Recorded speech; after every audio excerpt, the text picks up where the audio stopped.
Professor, Oi. aquela é uma biblioteca pequena de setagem do clock que está disponível lá para o grupo do laboratório para fazer as implementações. Eu não entendi quando que ela é necessária. Vocês estão usando o Clock Init lá?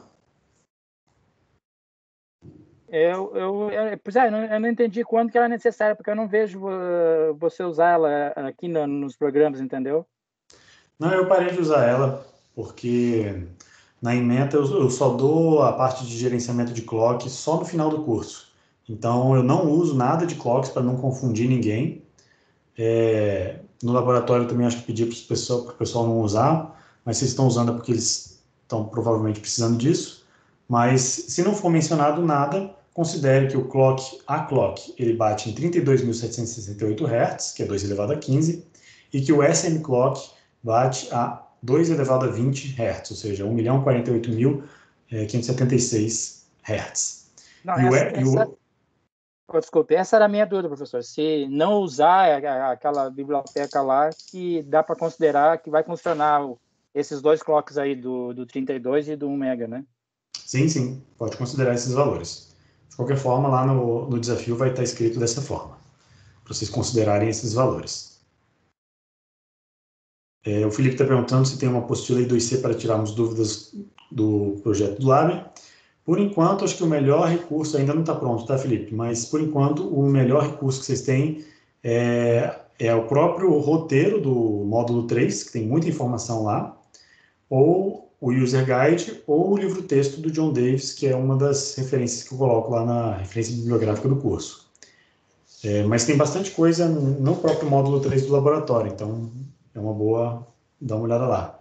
Eu vou pedir para o Zelenovski ver o que ele tem, já para passar para vocês, se ele já passou para a turma dele, e vou também replicar aqui.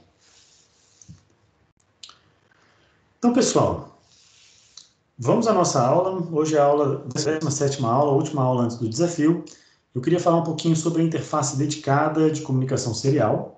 Nós vamos fazer uma funçãozinha que usa a interface dedicada para fazer a mesma coisa que a gente fez na aula passada, para tentar se comunicar com um escravo. E aí, para isso, eu vou fazer a interpretação do User Guide com vocês, para guiá-los na leitura desse documento, que tem muita informação. Então, deixa eu abrir aqui.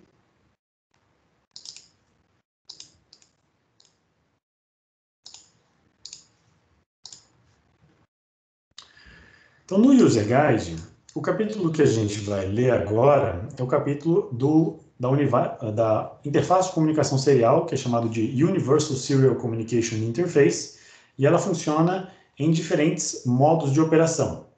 Modo UART, SPI e I2C. Nós vamos começar o estudo pelo modo I2C. Então, essa apostila aqui, ela fala um pouquinho, inclusive, do protocolo, esse User Guide fala um pouquinho do protocolo I2C.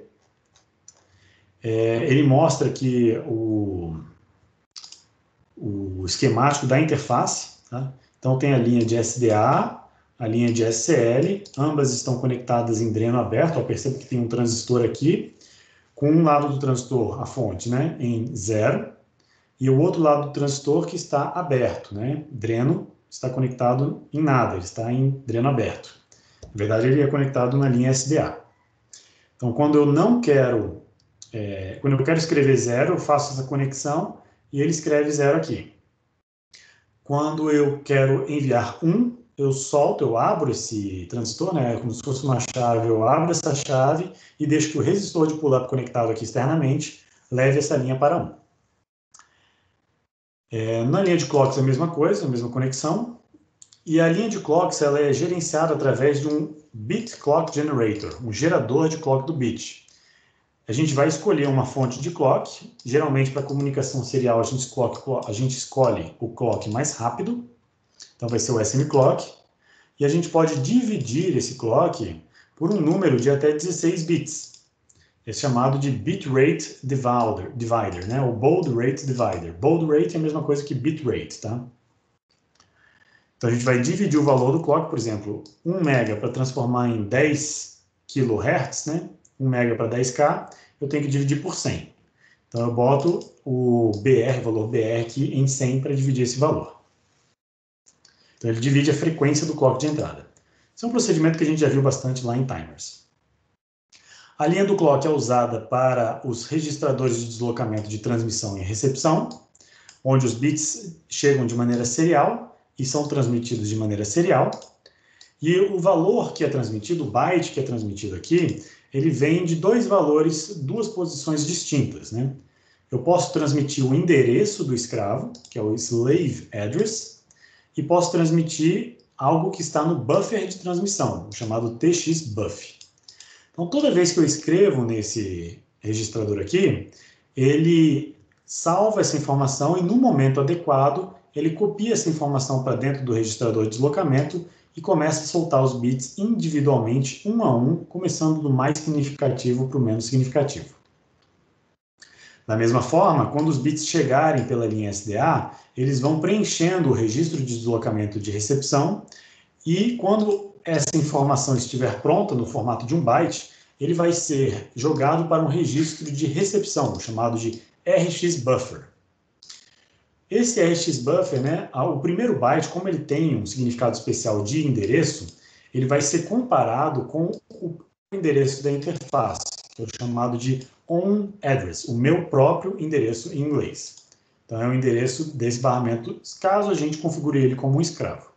Se a gente não configurar como escravo, a princípio, o mestre num barramento I2C não tem endereço. Não faz sentido um mestre num barramento I2C ter endereço, a não ser que esse mestre também tenha comportamento de escravo. Apenas os escravos são endereçáveis, ok? Então, esse é o funcionamento principal. E aí, ele recomenda assim, olha, para usar a interface I2C, é recomendado seguir esses passos. Então, primeiro, reseta, ou seja, seta o bit de RST no registro de controle 1, depois configura todos os registradores de configuração com reset igual a 1, depois configura as portas, né, configura o pselect, configura resistor de pull-up, etc. Depois, zera o bit de reset do registro de controle 1 e habilita as interrupções. As interrupções devem ser feitas ao final da configuração, pois a ativação do reset zera os bits dos habilitadores de interrupção local. Então, isso aqui deve ser feito após, caso a gente use interrupção. E aí ele fala um pouquinho da transmissão, para o que é um start, o que é um stop, o que é a transferência de um bit. Isso aqui também é um recurso interessante para vocês lerem. Os modos de endereçamento, né, de 7 bits, de 10 bits, condições de start repetitivas, etc. O que eu estou interessado aqui é a gente olhar esses diagramas aqui. Ele fala o funcionamento do escravo e fala o funcionamento em modo mestre. Vamos olhar principalmente o funcionamento em modo mestre. Então, o mestre transmissor, que é o que a gente está interessado. O mestre transmissor, né, ele tem um diagrama, ele tem toda a descrição textual aqui em cima, que vocês podem ler depois, mas eu vou pular direto para o diagrama, que é onde mais me interessa. Nesse diagrama aqui, o user guide representa diferentes condições de transmissão de dados. Então, o mestre vai iniciar uma comunicação mandando um start. Esse S aqui é de start. O que tiver na caixinha branca é porque é o mestre que inicializou. Você escreveu nesse bit. O que tiver na caixinha achurada, na caixinha cinza, é que a interface dedicada vai escrever nesses bits aqui. Então, se você pede um start, né? Se o STT vai para 1 com o TR igual a 1 no modo transmissor, ele vai enviar o sinal de start. E, ao mesmo tempo, a flag de transmissão vai para 1, indicando que o buffer de transmissão está vazio e precisa ser preenchido. Em seguida, o mestre manda o endereço do escravo, o slave address, SLA, e manda o bit de escrita, o write, porque você pediu para ele ser um transmissor. Então, ele vai escrever na linha.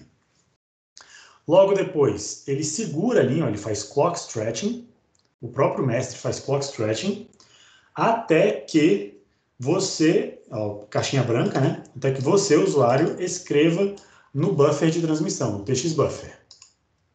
Quando você escreve no TXBuffer, logo depois que ele recebe o acknowledge ou o não acknowledge, a flag de STT vai para 0, né? O bit que você escreveu como 1 aqui, a própria interface zera logo em seguida. Ao fazer isso, o buffer de transmissão, o TXBuffer, é carregado na linha de dados, no registrador de deslocamento, e os bits começam a sair de maneira serial. Perceba que, ao receber o acknowledge ou o não acknowledge, o bit de STT vai para 0. Uma outra forma de verificar se isso de fato aconteceu é verificar se ou a flag de transmissão foi para 1 ou a flag de não acknowledge foi para 1. Se uma dessas duas condições acontecer, é porque a comunicação ou foi bem sucedida ou não foi bem sucedida e o escravo não está presente na linha. Se por acaso o escravo não estiver presente na linha e você recebeu um não acknowledge, você é obrigado a pedir um stop. Você tem que escrever no bit STP para pedir uma parada. Quando a parada é de fato enviada, o bit de STP vai para 0. Se você quer continuar transmitindo, basta você continuar escrevendo no buffer de transmissão.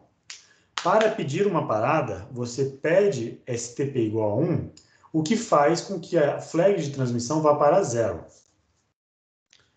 E isso gera um stop logo após a recepção do acknowledge pelo lado do escravo.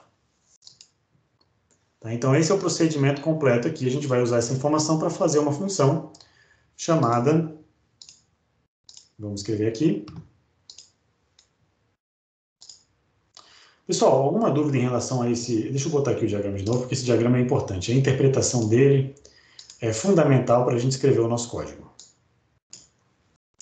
Se vocês querem tirar alguma dúvida em relação a esse diagrama vocês vão consultar muitas vezes, tá? Ele é muito importante. Eu vou avançar aqui, então, para a parte dos registradores, para a gente ver o que tem de registrador para configurar aqui.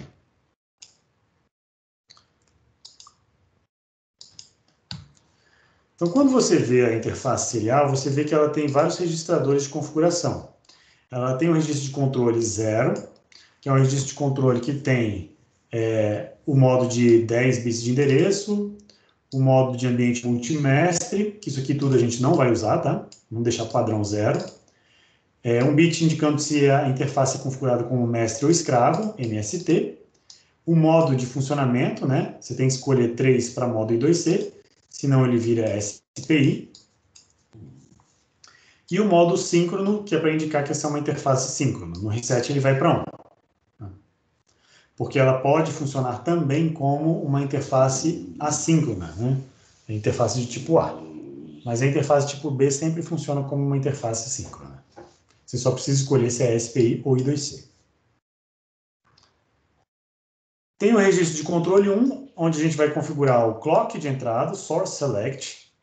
Se o mestre é transmissor ou receptor. Aí aqui é coisa para o escravo, tá? Se eu quero transmitir um NAC, e aqui é coisa para o mestre, se eu quero transmitir um stop ou se eu quero transmitir um start. STT para start, STP para stop. E o famoso bit de reset, em algumas configurações, inclusive, só podem ser modificadas enquanto o reset for igual a 1.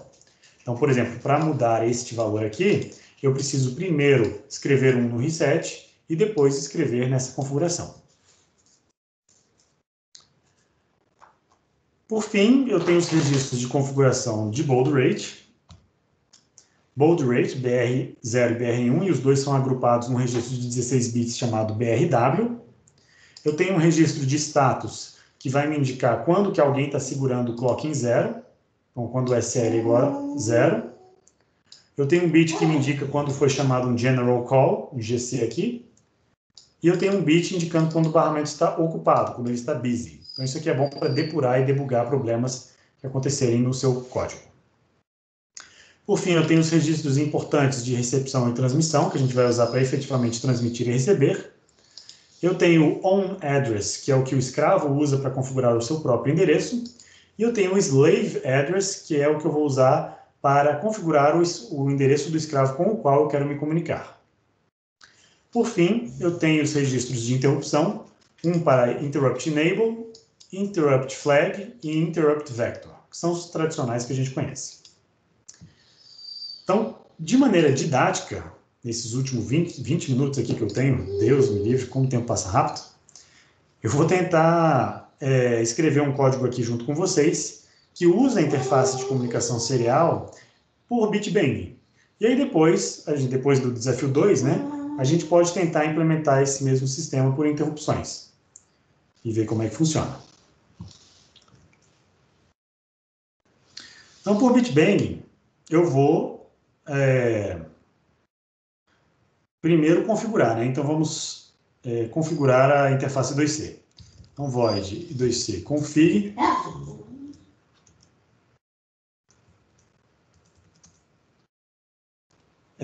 A primeira coisa que a gente viu lá no user guide é resetar a interface. Então, as interfaces... não está transmitindo. Boa, bem lembrado. Deixa eu compartilhar aqui o Code Composer. Então, vamos escrever a função i2c config. Então, eu quero configurar aqui... vamos começar fazendo a configuração dos registros de controle, né? Então, a interface, todos os registros começam com UC, B alguma coisa. E aí eu tenho a interface B0 e tenho a interface B1, nesse chip aqui específico. Então, eu tenho duas interfaces dedicadas de comunicação que aceitam comunicação I2C. Então, vamos usar a interface B0 primeiro, que está conectado nos pinos 3.0 e 3.1. Então, eu vou começar escrevendo no registro de controle 1 o bit de reset. Né? Ao resetar a interface, eu agora posso realizar a configuração dos meus registros de controle. Então, vou começar pelo registro de controle 0. E aí eu recomendo que vocês acompanhem essa aula com o User Guide aberto para ver quais são as configurações que tem no registro de controle. Então, no registro de controle 0, eu tenho lá a informação de se a interface é mestre, o modo de comunicação e se ela é síncrona. Então, como eu quero, de fato, configurar uma interface mestre, eu vou setar o bit MST, vou setar o bit... e agora perceba o seguinte, o reset, eu usei um sinal de igualdade, para não só resetar a interface, mas também levar todos os outros parâmetros do registro de controle 1 para 0. No registro de controle 0, eu vou fazer a mesma coisa porque é o primeiro acesso a ele. Então, vou botar igual ao CMST, movimento sem terra aqui na interface de controle B0. Não, brincadeira. É o bit que indica que essa interface vai ser a interface master. E vou configurar o modo como modo 3 para indicar que é I2C e vou setar o bit de sincronismo, para usá-la como I2C. Então, interface é mestre, modo I2C, síncrono. Depois eu volto para o registro de controle 1 e agora eu vou setar os bits que faltaram, que eram necessários, que para configurá-los era necessário ter setado o reset antes. Então, no registro de controle 1, eu vou escolher o clock, então vou fazer o source select e escolher o SM clock, que é o clock mais rápido. O resto eu não preciso configurar por enquanto. Então, vou só setar e configurar esse campo aqui. Vamos agora para o divisor de clock, o CB0BRW. E o BRW eu vou configurá-lo para dividir o clock de entrada. Se eu escolher o clock do SM clock, significa que eu estou usando um clock de 1 MHz. Só que 1 MHz é muito rápido para a interface de comunicação I2C. Eu tenho que abaixar isso para uma velocidade razoável. É recomendado um valor até 400 kHz. Para a gente começar com um valor bem lento, bem seguro, eu vou setar em 10 kHz, que é dividir o SM clock por 100. SL, então, está uma cadência de 10 kHz, que é, na verdade, o SM CLK dividido por 100, né?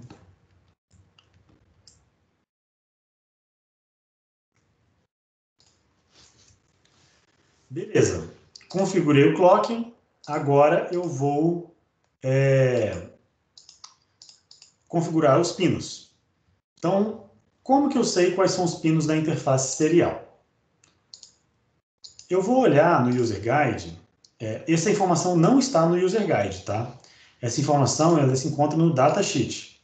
Quando você vai no capítulo 6 do Datasheet e olha as interfaces de entrada e saída aqui, você tem que procurar nesses pinos aqui, ó, onde que está a interface de comunicação USB 0 e B1. Na porta P1 não tem nada. Na porta P2 tem um B0 aqui, ó, só que é um bit STE, que a gente não vai usar por enquanto. No pino P3, eu encontro na porta P3.0 o valor do SDA. O SDA e o SCL da interface B0 estão nos pinos P3.0 e P3.1. Sempre na Texas, a numeração começa no SDA e depois vai para o SCL. Então, o 0 é o SDA e depois o 1 é o clock. Vamos continuar vendo aqui, ó. Aqui eu tenho a interface A0, não é isso que eu quero. Aqui é o timer B0, não é isso que eu quero. Na porta P4 tem um mapeamento, né, dos pinos. Então, para verificar qual que é essa informação aqui, o padrão do mapeamento dos pinos, eu tenho que olhar aqui no capítulo específico do Port Map.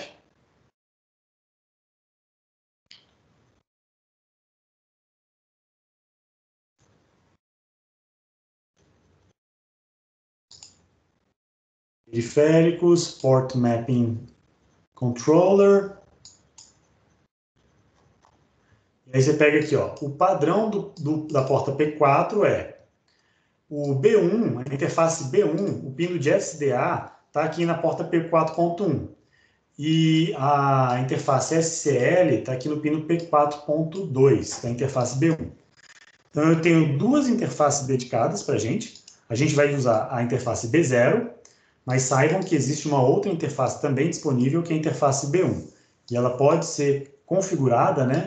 Por padrão, ela está configurada nos pinos P4.1 e P4.2, mas você pode reconfigurá-la para qualquer posição da porta P4, de qualquer bit da porta P4. Beleza, então vamos agora para o Code Composer configurar os pinos. Sabendo que os pinos da interface B0 é o pino P3.0 e P3.1, eu posso então ativar o pSelect, P0, P3.0 e P3.1, P3.0 e P3.1 serão usados pela interface dedicada. Além disso, eu quero colocar o resistor de pull-up. Essa aqui não é uma boa prática, tá, gente? A boa prática é que vocês coloquem um resistor de pull-up fora do chip, tá? Numa protoboard ou no circuito, né? Na PCB que vocês forem desenvolver para o projeto de vocês. Mas, só porque a gente tem limitação de uso de hardware aqui, eu vou ativar o resistor de pull-up para a gente ver isso funcionando. Então, vou usar o resistor de pull-up. E para usar o resistor de pull-up, a direção tem que estar setada como entrada.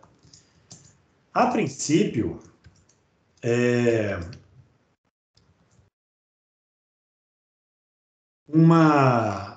quando eu uso um bit para comunicação dedicada aqui, né, quando eu configuro o pSelect desses bits aqui, eu não preciso configurar a direção desse pino, porque isso aqui vai ser feito automaticamente pela interface.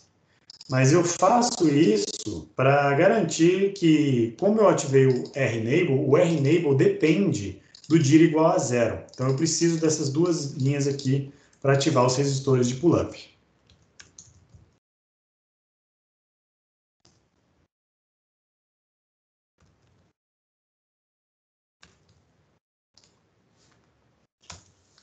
Beleza. Agora que eu configurei o sistema, né, a interface, e configurei os pinos, eu posso limpar o bit de reset para que a interface comece a se comunicar.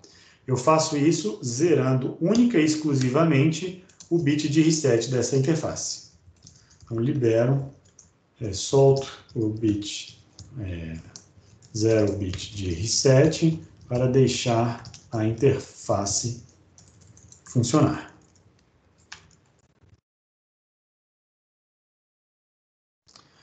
Bom, agora que a gente já tem uma funçãozinha de configuração do I2C, eu vou fazer uma funçãozinha para escrever na linha 2C. E para isso, eu vou precisar, então, igual na aula passada, do endereço do escravo, de um ponteiro para dados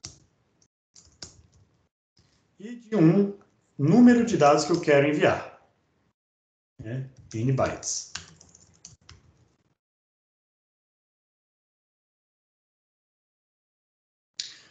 O nome dessa função aqui é exatamente a mesma que eu declarei no meu arquivo cabeçalho, tá? Mas depois eu vou comentar aquela função para a gente usar exclusivamente só essa.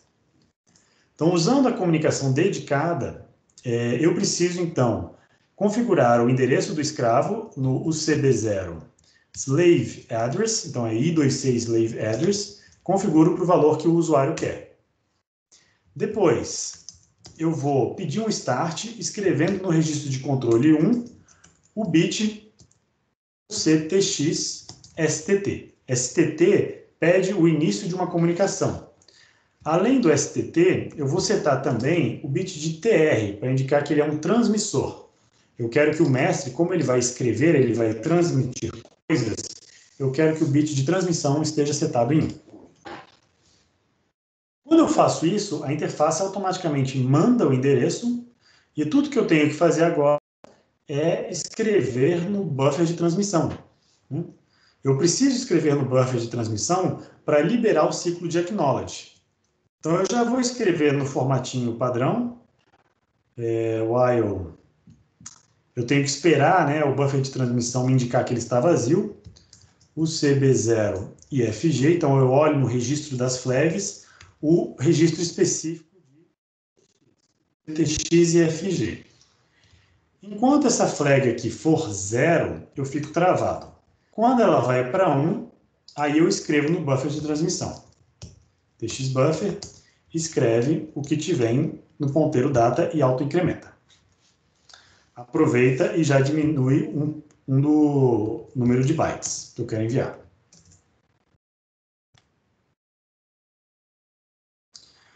Agora, eu tenho que fazer essa transmissão, então, ó, configura o endereço do escravo,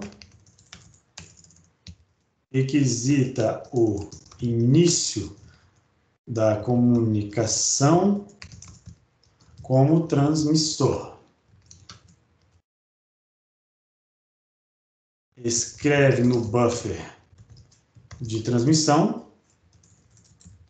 para destravar o ciclo de acknowledge. O ciclo de acknowledge destravado, nós vamos aguardar duas condições. Ou teve um NAC, ou teve um acknowledge, eu posso continuar comunicando. Então, eu faço isso aguardando ou o CB0 IFG e o CNAC IFG. Então, essa aqui é uma condição que eu vou verificar. E vou verificar também a condição de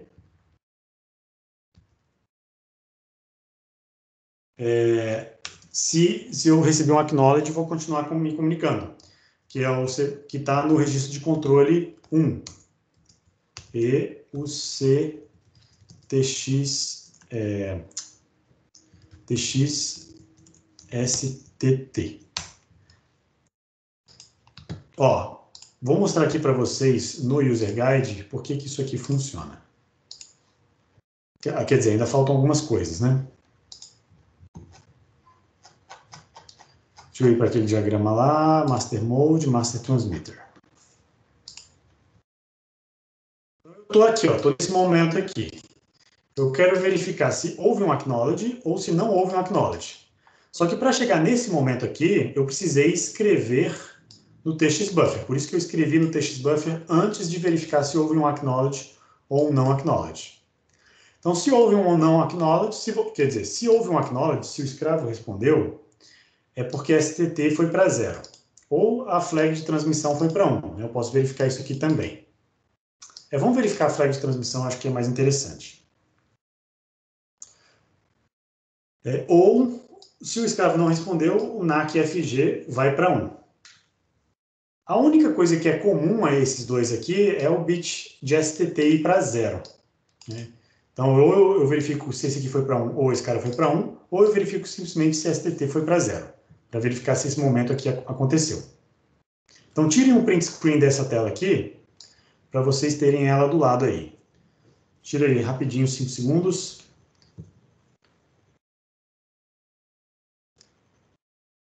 Beleza, vou passar para a tela do Code Composer agora.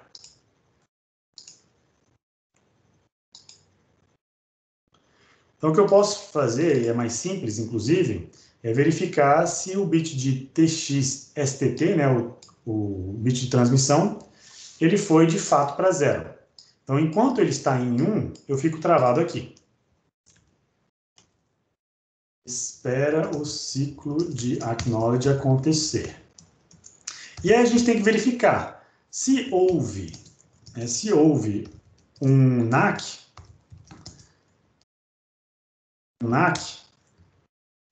eu sou obrigado a pedir um stop. Então, eu vou pedir um stop STP e vou aguardar o stop ser efetivamente enviado. Vou fazer um while, enquanto o stop estiver em 1, eu fico travado aqui. Quando o stop de fato acontecer, eu retorno.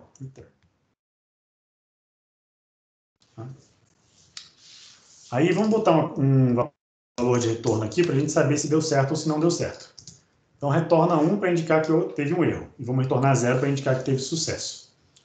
Então se o escravo não responde com NAC, eu sei que o escravo não está presente na linha através do retorno dessa função. Então eu mando stop, espero o stop acontecer. Então, se o escravo não estiver presente na linha, vou receber um NAC. Sou obrigado, então, a transmitir um stop. Espero o stop ser de fato transmitido e retorno um código de erro. Mas se a comunicação deu certo, eu posso continuar transmitindo. Então, vou fazer, enquanto n bytes for um valor positivo, eu vou continuar transmitindo coisas aqui. Vai ficar travado, professor? Oi, aonde? Quando a o tela está acknowledge... travada? Não, quando o acknowledge acontecer, ele vai ficar travado naquele while? No de cima? Aqui? Não, no de cima. No de cima do Aqui? if. Isso. Que vai Se ficar um não... tempo ainda. Na verdade, aqui espera-se o ciclo de ACK ou NAC acontecer, né? Se o STT for para 0, é porque houve ou acknowledge ou não acknowledge. Eu ainda não sei. Eu vou saber olhando para a flag de não acknowledge FG. Essa flag aqui, a flag de NAC, ela vai me indicar se houve um NAC ou não. Se ela for 1, é porque houve um NAC. Se ela não for 1, é porque foi um acknowledge. Aí eu posso continuar. Beleza. Então, eu repito essa coisa aqui quantas vezes eu quiser, então mando quantos bytes eu quiser. E aí, se eu quero transmitir o último byte, eu vou, então, esperar esse byte ser de fato carregado, né? Espera o último byte ser carregado no registro de deslocamento, para, então, requisitar um stop.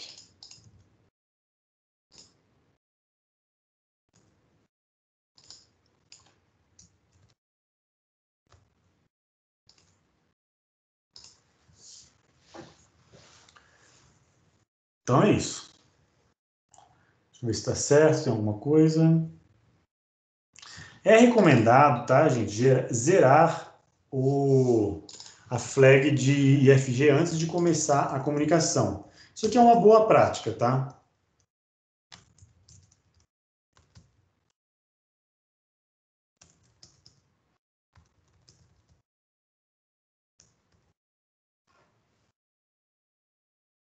Então é isso. Vamos ver rodando? Ah, e se deu certo, né, a última coisa que falta aqui é retornar sucesso. Retorna código 0 para indicar que a comunicação teve sucesso. Eu tenho uma pergunta no chat aí. Opa, desculpa, eu não estou com o chat aberto, deixa eu ver aqui. O Caio está perguntando assim, professor, é necessário configurar P3Out para ser pull-up? Ah, é sim, é verdade. Precisamos configurar o P3Out. O P3Out, bota como pull-up. Vou botar ele, inclusive, vou configurar a direção como entrada, depois vou botar o Out como 1.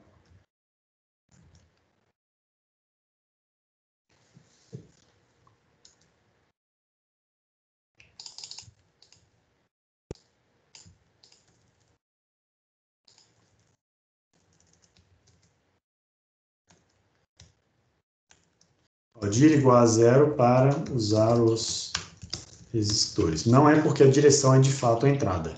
Quem vai configurar a direção de fato, quando o select é igual a 1, é a interface de comunicação dedicada.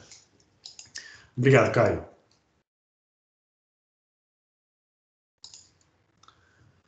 Então é isso, vamos ver funcionando. Para ver funcionando, eu vou então, vamos primeiro corrigir os erros aqui, né?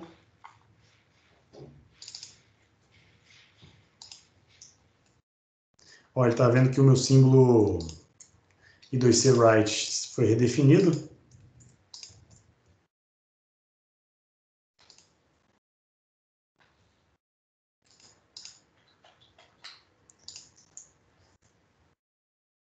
Então, eu só comentei ele.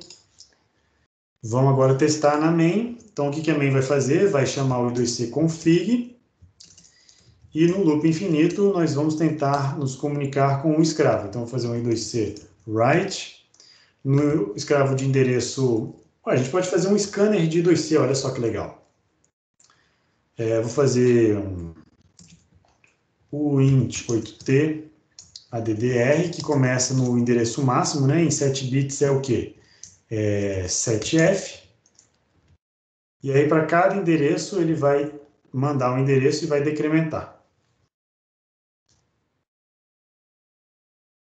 While addr, assim, addr, tenta enviar um byte, e aí vamos escrever aqui, eu quero mandar a informação int8t data, sei lá, vamos mandar os 2 bytes famosos, né?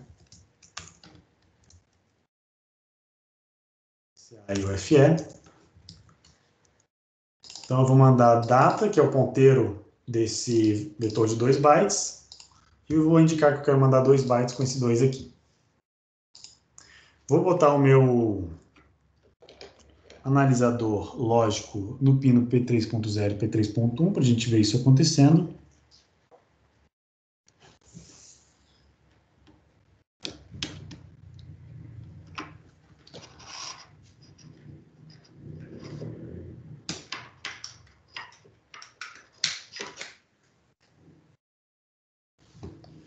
Qual foi o warning aqui?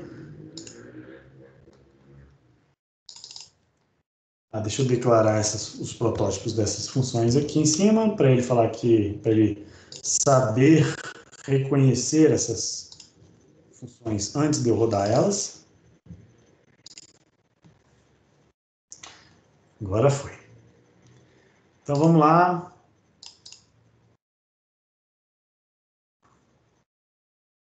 Conectar aqui o MSP.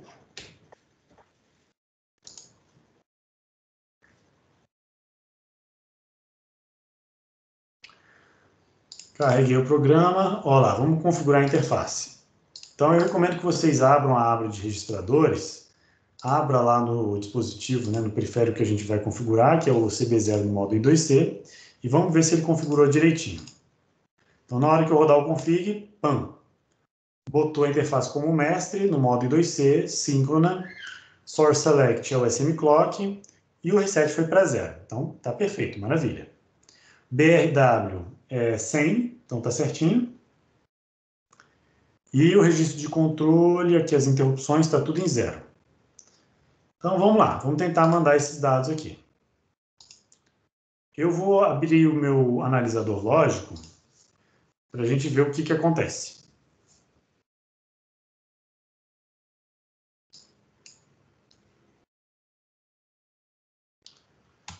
Vou compartilhar.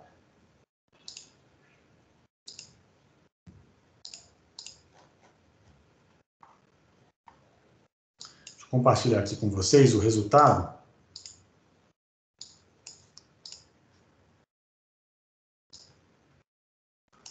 Ó, esse foi o resultado que eu acabei de receber. O primeiro byte enviado, ele tentou se comunicar com um escravo de endereço 7F e recebeu um não acknowledge. Do jeito que está escrito no meu código, ele vai tentar N vezes, né, essa mesma comunicação aqui. Então, eu vou deixar ele rodar livremente e vamos ver qual é o resultado disso aí. Ó, isso aqui acontece várias e várias vezes. Então, ele tenta se comunicar com o escravo 6F e não consegue. Tenta se comunicar com o escravo 6E e não consegue, porque ele está sempre recebendo um não acknowledge. Então, essa implementação que eu fiz aqui é uma implementação de um scanner do barramento 2C. Eu estou lendo todos os endereços possíveis e imagináveis, né, todos os endereços aqui, e estou vendo quais que estão presentes ou não. Pelo código de retorno da minha função, eu consigo dizer qual que é o escravo que está presente. Então, basta eu fazer o seguinte, ó.